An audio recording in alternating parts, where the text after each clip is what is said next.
Well, I am so excited for this presentation today. If you are in business, this is the foundation of super, super important information that you need to know as a business owner. And for those of you who don't know me, my name is Michelle McFadden. I'm the Business Development Advisor with the Regional Business Support Network. We offer free business advisory services. Did I say the four-letter F word? It's a good one. Free. Sponsored by Community Futures Central Alberta, the Town of Olds, and Prairies Economic Development Canada. And I'm absolutely excited because I have been working with this lovely lady who's our presenter for the last few weeks, putting this presentation together. Beth Fisher from BDC. If you haven't heard of BDC, the acronym stands for Business Development Bank of Canada, and they are here supporting and also sponsoring this presentation as well through the Regional Business Support Network. So thanks for joining us. If you are joining us live, we will be having Q&A at the end, so feel free to use the chat option to put your questions in the chat, and we will have some time at the end to ask Beth those amazing questions. So, and for those of you watching the recording, because all our registrants get the recording of this session as well, you can absolutely contact Beth directly, and her information will be on the very last slide. So don't forget to capture that. So without further ado, Beth Fisher from Business Development Bank of Canada. Thank you, Beth, so much for being here today. I'm super excited because I've had a sneak peek of this presentation and it's good stuff. Beth, I'll pass the microphone over to you to introduce yourself and move forward. Okay, thank you, Michelle. And I see my co-partner here, Shannon, is on the call from BDC as well. So welcome, everyone. Very happy to be here. Just a little really quick background. I'm a senior business advisor at BDC Bank. I am based out of Vancouver right now. However, the Western region is all of my area. And as a BDC advisor, so I am a CP and a business coach. So I'm trying to come from this as more of an operational look at your financial statements, not an accounting. You might get your year end done by your accountant, your taxes, but we're going to talk a little more operationally. So let's get started. Today's agenda. Understanding your financial statement. So how to read and interpret your income statement, your balance sheet and cash flow statement, and a little bonus at the end, how to have more cash in your bank. So when you see this image, what's the first thing that you think of? More often than not, the only financial statements I know our entrepreneurs at BDC, and Shannon can probably back this up, the only financial statement that we look at is that income statement or your profit and loss. So our goal today is to see the value of your balance sheet and your cash flow statement. And this is kind of a little busy, but what I want to show you here is that they're all connected. The next thing that we're going to touch on a little bit here is financial ratios. So how are you looking at the financial health of your company? And this is what my friend Shannon, and this is what your bankers are looking at and what we would encourage you to also look at. So let's start really quickly. Liquidity. Can you pay your bills? So can you pay for your immediate debts and operating expenses in the short term? We're not talking about long term here. Profitability. How much money am I making? Am I making enough money to grow my business? Productivity. Productivity of what we call the working capital. So how well are you using your company assets to generate revenues and a profit? And last but not least, this is one of our bankers' favorite ratios is leverage. How much is your company relying on borrowing money to finance operations and growth versus having the revenue and the earnings year over year to fund that growth? And again, this is what the bankers are looking at these ratios. So we're going to touch on all of them. So we're going to start very basic here, your income statement. And high level revenue, that's how much money is the company bringing in, and that can be cash revenue. It depends on your revenue model, what type of revenue you have in, how much money is coming out, and really, is it positive or negative at the end of the year, end of the month? So how much money is left over? What I want to do is break down your revenue. More often than not, I just see one line that we saw, that I showed on the previous slide, one line for revenue. So I'd like you to consider and think about your own business. Are you breaking down your revenue by either product, or if you're a service industry, so the different products or services you may have, or by a sales channel? So if you are an online or have a retail store and an online store, are you breaking down your sales? What's coming over the internet? What's in your in-store? What might be some other sales channel, like I'm in the wine business, Michelle, like that, or I should say my partner is. So we have tasting room sales channel, we've got online sales channel, and we've got wholesale distribution sales channel. So really understanding where your revenue is coming from. And I'll tell you why that's important when we get through a few more slides. Okay, costs. Now, I don't want to really dig into this too deeply, but what I want you to understand, the costs of your business, there's 4 different type of costs. So there's your direct fixed costs. They are tied directly to your product or your service. However, they're fixed. A really good example of this is an equipment lease for a specific product line. Or let's say you're in the construction or landscaping business, if you've got a backhoe or something that is directly a cost that you can tie to your revenue object. Then there's the direct variable cost. This one's really easy. Every single business, I'm going to say, has a direct variable cost. So it can be the raw materials in your product. If you're a service industry, this is your frontline staff labor. And as your volume grows, so does the cost change. That's why we call it variable, but it's directly related to the revenue cost objects that you have. Now, indirect fixed costs, this one's really simple. So it's a fixed cost, but it's not directly related to any of your sales. So if your sales increase, this cost does not increase. So office rent is probably one of the biggest examples of an indirect fixed cost. Then the indirect variable cost. This one's a little tricky. And you would say, well, how can I have a variable cost that's indirect? A really good example of this could be utilities for a production facility. So you have a whole bunch of different widget machines and you have your utility bill, which overall it can go up or down based on the volume, but you can't directly relate it to one product or service. So that's just a little bit education, and of course you're going to get this recording, so it's something to think about, your different types of costs, what's direct and what's indirect. Okay, let's talk about cost of sales. This is probably the most important cost items on your income statement, and quite often when we get into working with the business, the cost of sales, there's expenses that we call below the line, but they're not putting their total, these are direct costs, direct expenses into their cost of sales. So anything that makes your product or service available for sale. So example, if you are manufacturing, cost of sales includes material, labor, and could be other factory expenses.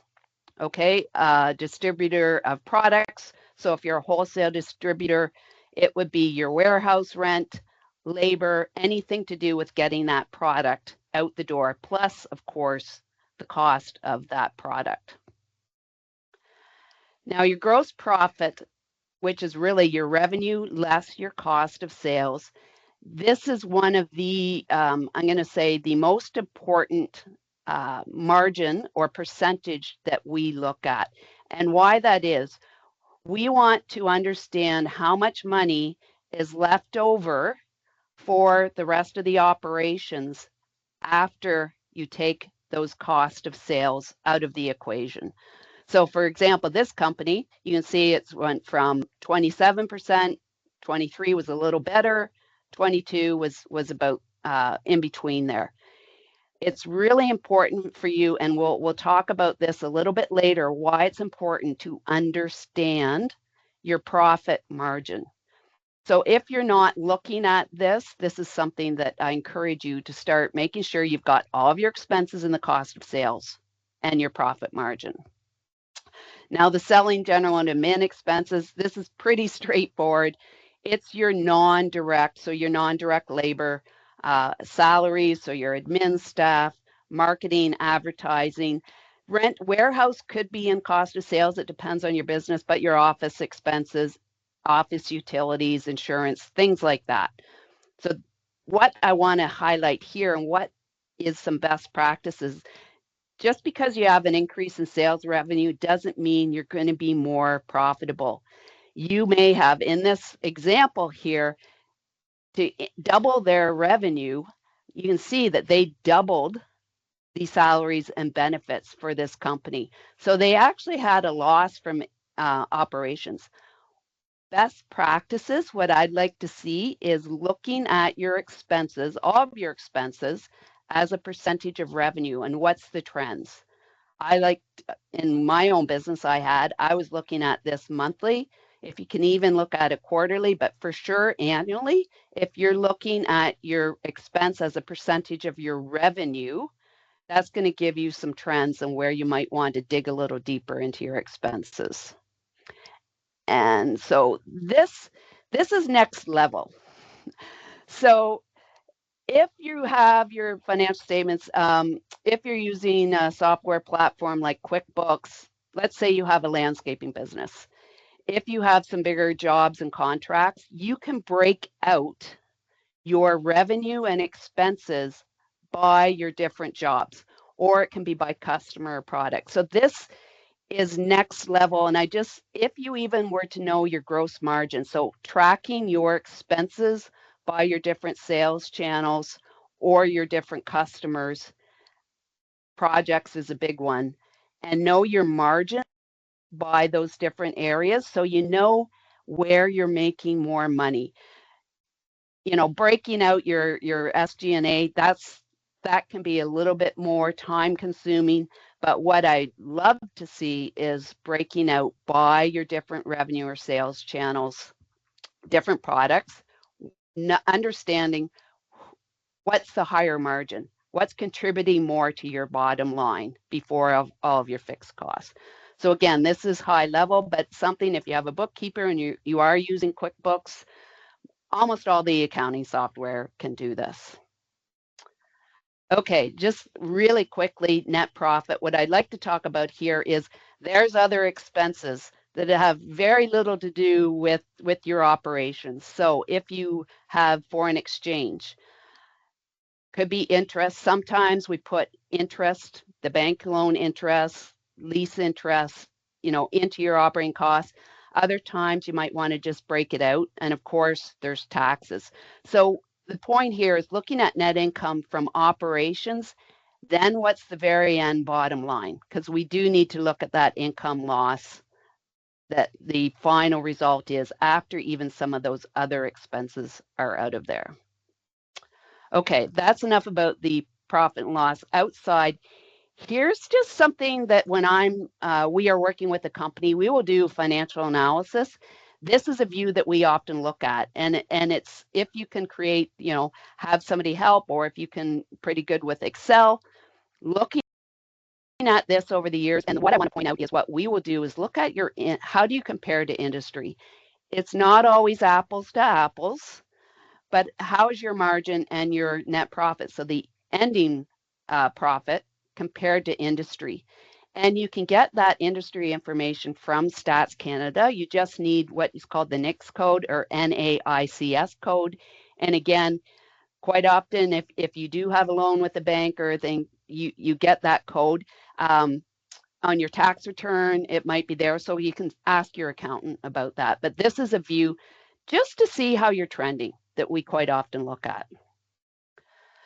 Now, this is one of my favorite things. When I was talking before about why it's important to know your gross margin, so this is the sample company that we've been looking at.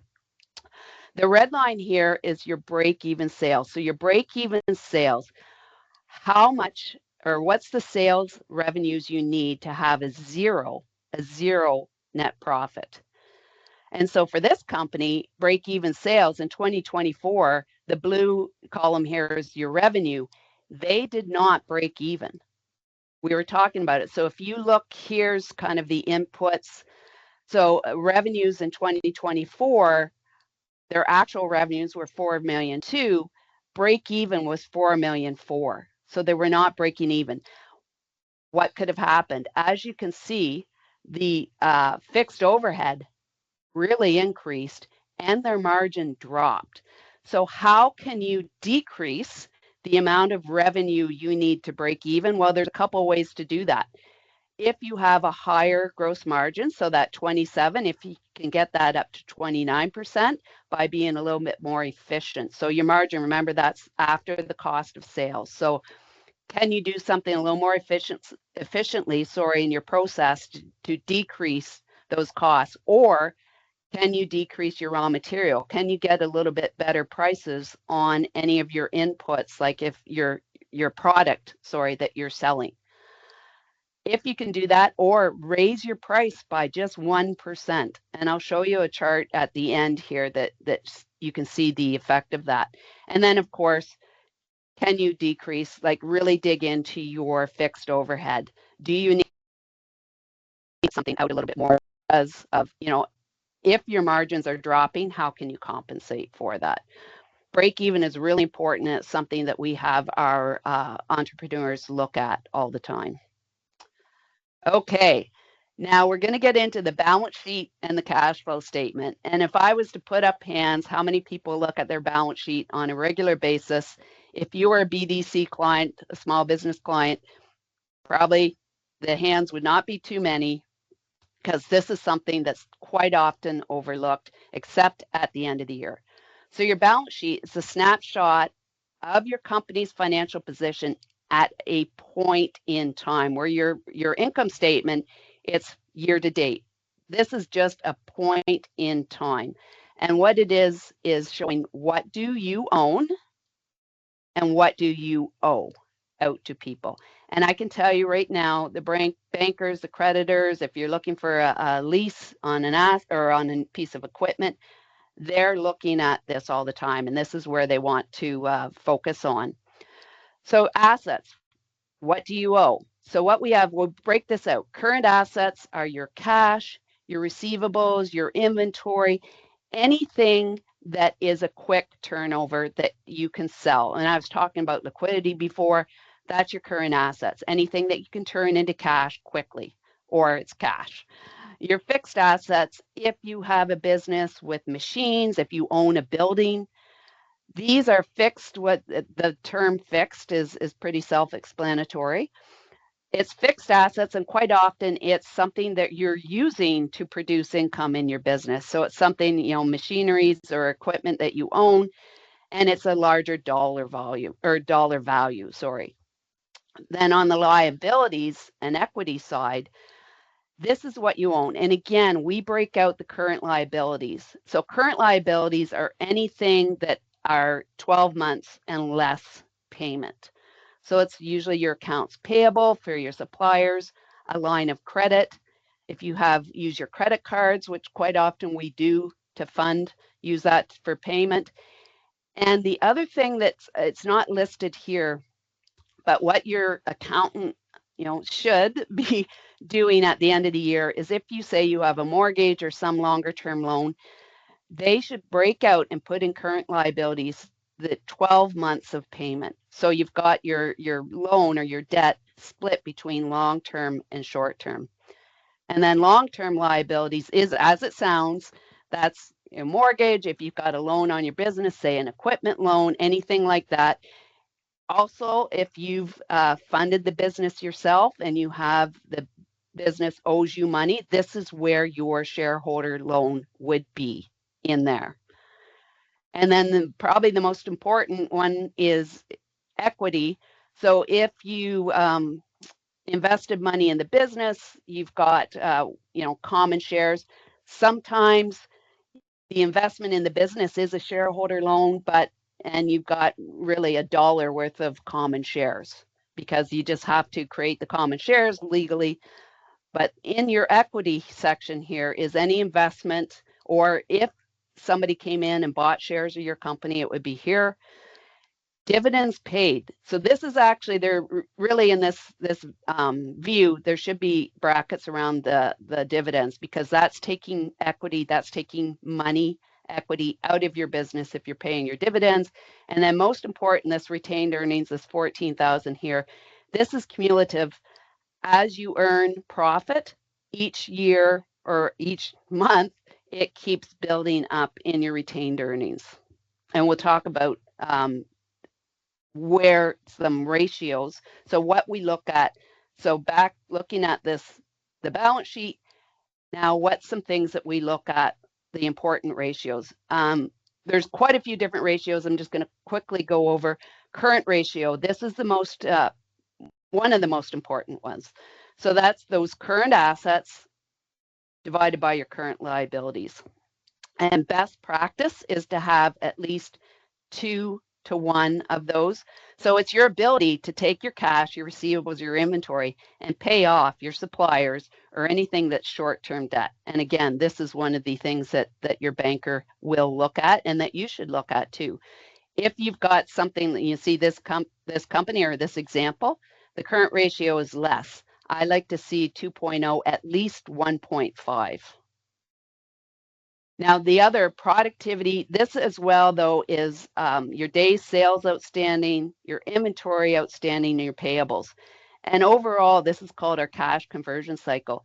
If you are not looking at this regularly, and again, there's a formula here, you can get this. Some of your accounting software packages could calculate this for you. But what's really important is your days sales outstanding. So the amount of time, number of days it takes to collect from the sale from your customers. Right here, I've got an industry, or this could be best practice. It depends on your terms. But if you're getting anything over, say 45, 50 days, that's a little long. You need to consider, because of cash flow, what can you do differently, and are there different terms? And then you need to be following up with your customers, looking at whose invoices have been outstanding for more than the terms 30 to 45 days. Inventory, if you have inventory, sometimes you might not have an inventory system, but I'd like to encourage you to be doing inventory counts. And again, how quickly are you turning that inventory? And what can you do to improve that? And sorry, that's one of the things, go back on the days sales. What can you do to improve your days sales? It might be, how often are you invoicing? Can you invoice at the beginning of a period? What else can you do to maybe offer maybe an early payment discount? Now you got to think about your margins, but is there something, if cash is really important to you, what can you do to get that invoice paid quicker? On the inventory side, one of the biggest things that we see is make sure anything that's slow or not moving, it's just sitting there, and I'm going to use the word sucking up cash. You might need to just do the sale, sell it off for a discount, get that cash back in your bank because it's not selling. The other thing is ordering in smaller quantities. Your supplier might say, hey, Mr. Mrs. Entrepreneur, you buy 100 widgets, we're going to give you a 5% discount. Oh, great, it's cheaper. However, if you cannot sell those 100 widgets in a timely manner, again, it's sucking up your cash that might be better used for something else. So you really have to do a balance between buying large amounts of inventory just because you got a deal versus how quickly you can sell that. And then payables, this is where we move the other way. What can you do to spread out your payments with your suppliers? So negotiating longer payment terms. Now, if you're paying your supplier in 30 days and you're collecting from your customers in 50 days, that's a negative of 20 days cash conversion. So you want to make sure that you're not paying your suppliers before you're actually getting paid.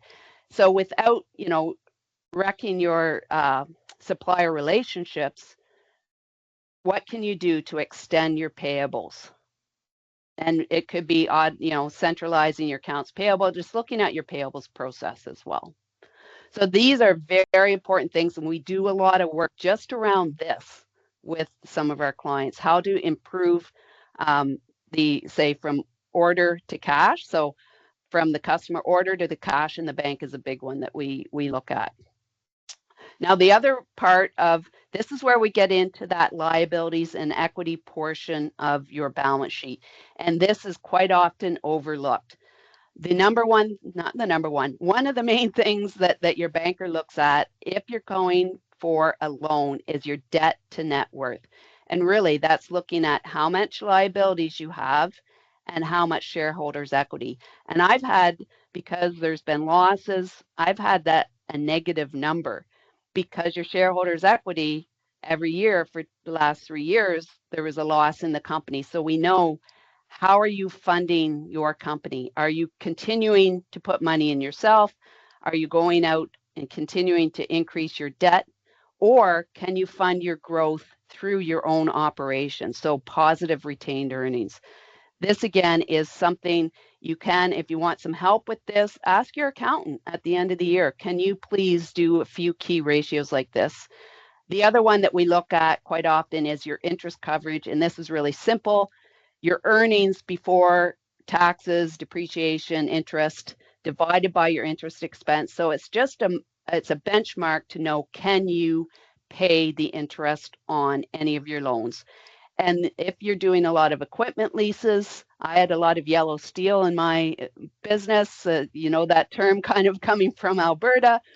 So I had a lot of interest expense on my equipment, and this was something that we are always looking at.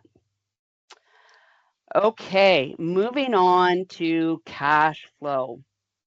This is an example of the cash flow statement that's done at the end of the year.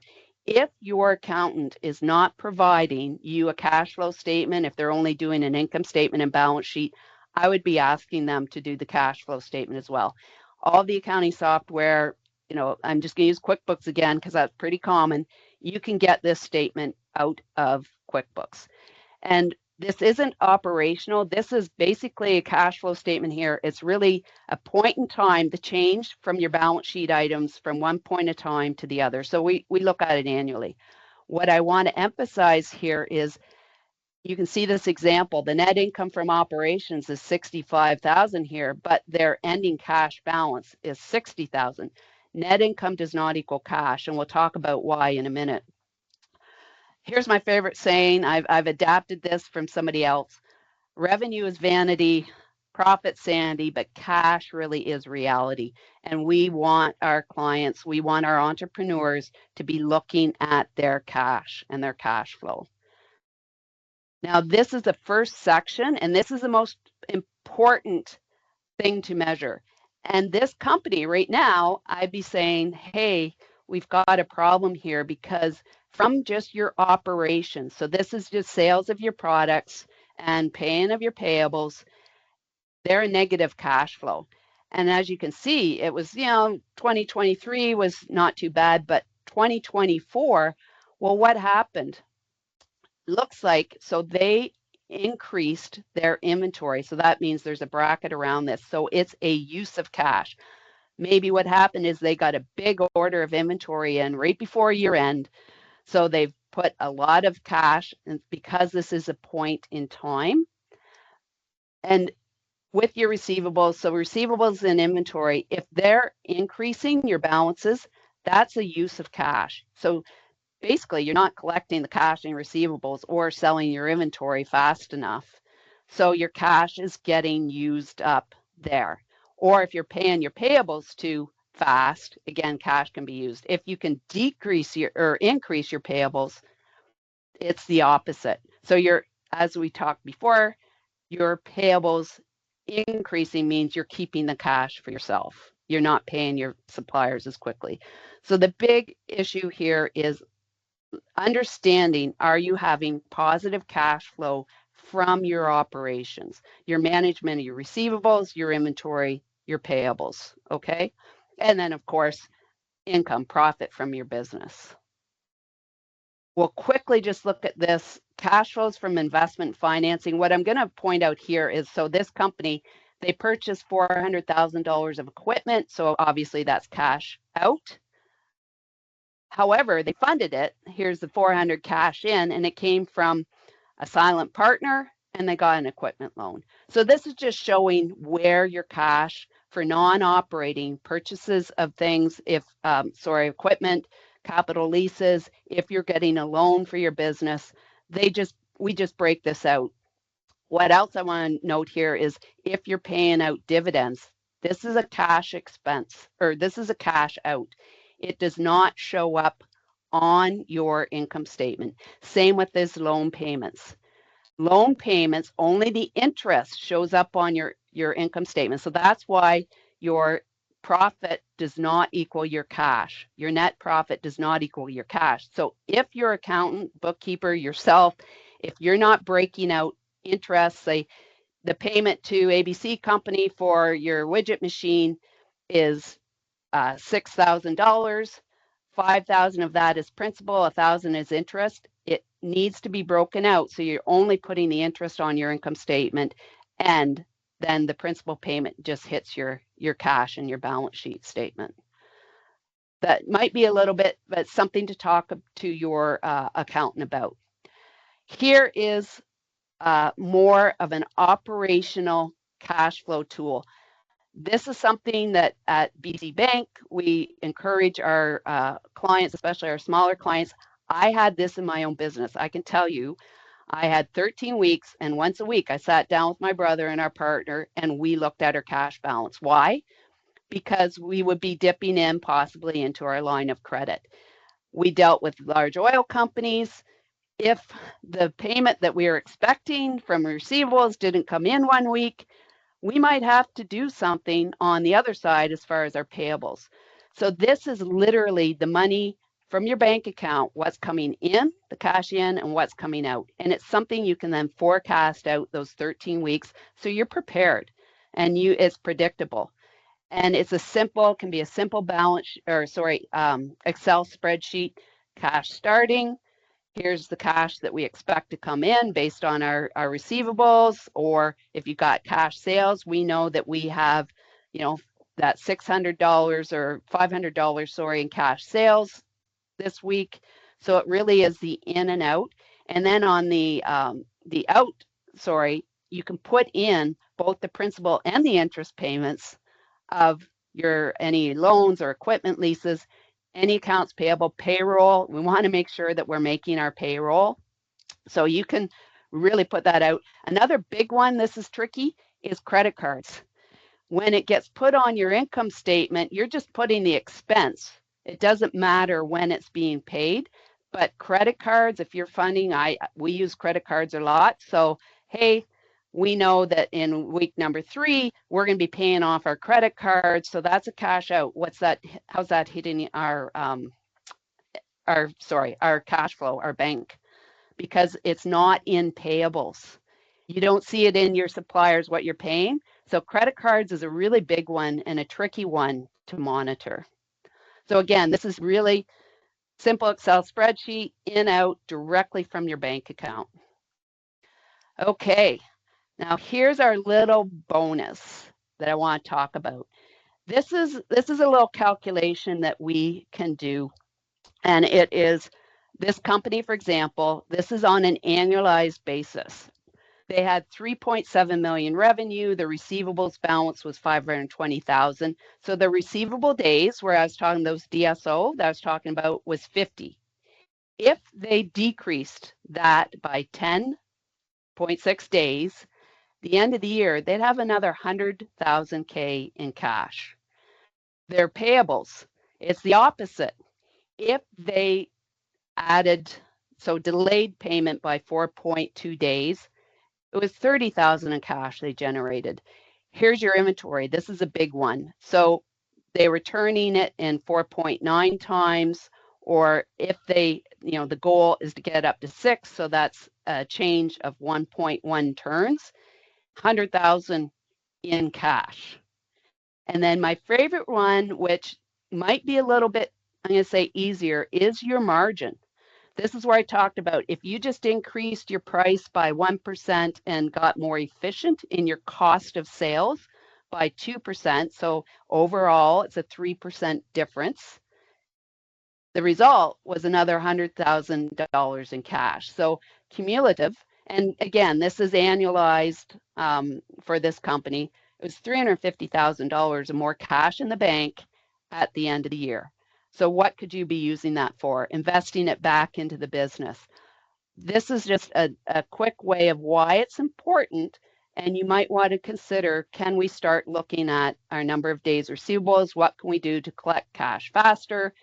Turn inventory, if you have inventory, a little bit faster, extend your payables, and then just that margin. And when we were talking earlier, that margin on that break even as well.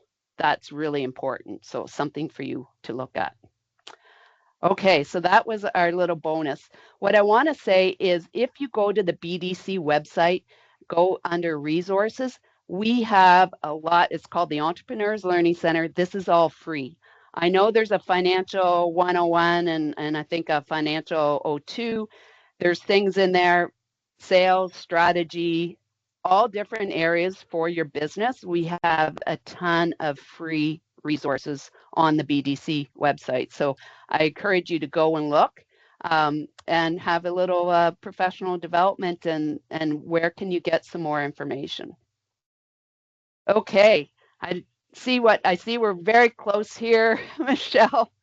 Beth, To you're the doing time. great. You're doing great. Well, I know, and I don't know whether I'm such a business geek that I love the numbers. And I really think, for those of you who are here and watching the recording, this is the second step in success. The first step in success in business is know your customers, probably better than they know themselves. But the second one is Agreed. know your numbers. It's just as important as knowing your physical health. What's your temperature? What's your blood pressure? All of those things that you get checked out at your local doctor's office to understand what your physical health is. You need to know what, I know it's not as glamorous as logos and websites and graphic design and social media. I know it's not that spicy, but it's the fundamental ingredient for success for you to know what these numbers mean, to know how to read a profit and loss statement, to know the difference between the profit and loss statement and a cash flow statement, and to understand what's my financial positioning of my business through a balance sheet. So important. I can't drill it enough because it's one of those things that when we get stressed out as entrepreneurs, we probably avoid looking at it altogether. Like if there's money in the bank, we must be okay, right? Well, Not always. sometimes we're not. Not always. Absolutely. So I'm going to open up really quick because I know we're close to time. If you have any questions for Beth, just unmute, raise your hand, and ask away because Beth has an amazing mind for business. Or send them to Michelle after, because I know sometimes I absorb things and then she can consolidate probably and send something to me. But Absolutely. yeah. So really what you were saying, honestly, our tagline is we want you to have the value of financial data to make decisions on your business. So to really understand and value what their financial statements, what story they're telling you, especially the balance sheet, to make decisions on how to grow your business, where to grow it. So Absolutely. that's the whole point of this. Mm-hmm. Yeah. And if this is scary for you, come in and talk to me. The Regional Mm-hmm. Business Support Network is absolutely no charge, courtesy of some great partners through the Town of Olds, Community Futures Central Alberta, and Prairies Economic Development Canada. So I'm going to say that four-letter F word again. That's a good one. Free. Come and talk to me. It doesn't cost anything but your time. Bring your financial statements. It's all 100% confidential. And if Mm-hmm. I don't know and can't read your financial statements and assess your financial health, Beth can. And now Beth is part of the RBSN network. So you've got professionals surrounding your business, just asking you to be successful and helping support you as you grow. So I want to say thank you to everyone who attended our live event. And thank you if you've watched the recording this far. Bonus points for you as well. And don't forget, we have these Biz Bites once a month. And our next Biz Bite is featuring, well, what we all have to manage every single day. It's a guarantee that you're dealing with it too. It's called change. And I have a Mm. change management expert for business in the house in August. So I will be sending you the link to that to get your free seat to learn about how do we manage change from like the town office at Olds. We're managing change right now because we've moved. So there's a lot of changes happening right now. So it could be a change of supplier, could be a change of customer, could be a new revenue stream. So make sure you tune in for that as well. Beth, I want to say again, thank you so much for You're sharing your welcome. amazing wisdom. Thank you to BDC, our amazing partner with RBSN, for allowing Beth to come and speak to our wonderful clients. And with that said, I'll close up the webinar with a take care of you, take care of your business, and take care of your numbers. Thanks for joining us, everyone. Bye for now. Thank you. Bye.